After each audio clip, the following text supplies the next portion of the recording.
Good afternoon, and today we're going to talk about FMCG. Now, overall in this space, reports are suggesting that certain food companies like ITC, Britannia, Parley, which were seeing, great amount of demand, now have seen reduced demand. So, maybe it's not as high as what it was before in April, May, June, July, when they'd seen a surge in demand. Biscuit sales were biscuits were off the roof at the beginning of this. Now, overall, there are certain companies and brokerage firms that have given their opinion on certain FMCG companies. So firstly, I'll talk about that. That is Bofa Securities on Dabur. So they have retaliated the buy on Dabur, and they've raised the target price for the company from 540 per share to 575 per share. So surely they are seeing some positive sign, positive upside, especially for Dabur.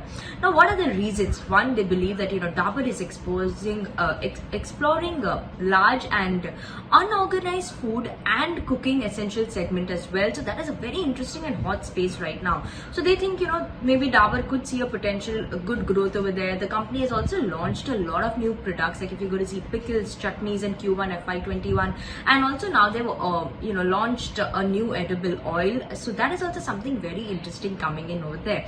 They believe that overall the food market is also likely to see accelerated shift from unbranded to branded players, and that is what a lot of companies have flagged off. So that is also some very positive sign for Dabur. That's why they are retaliating the buy with a higher target price of 575 per share.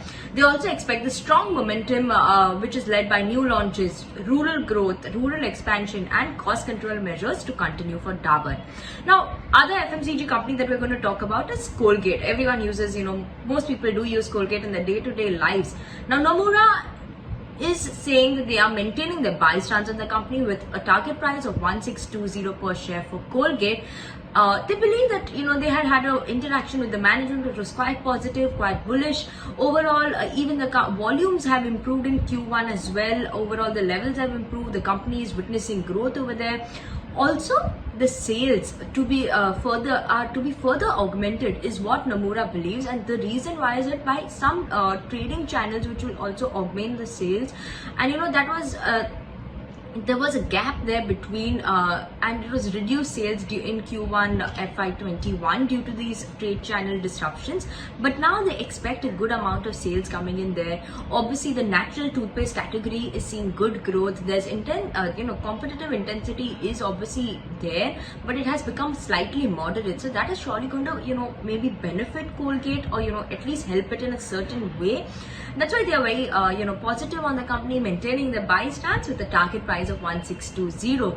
So these are the two FMCG companies that mainly were in concentration today due to the brokerage notes, and we'll keep an eye out for these companies, how they perform going forward as well.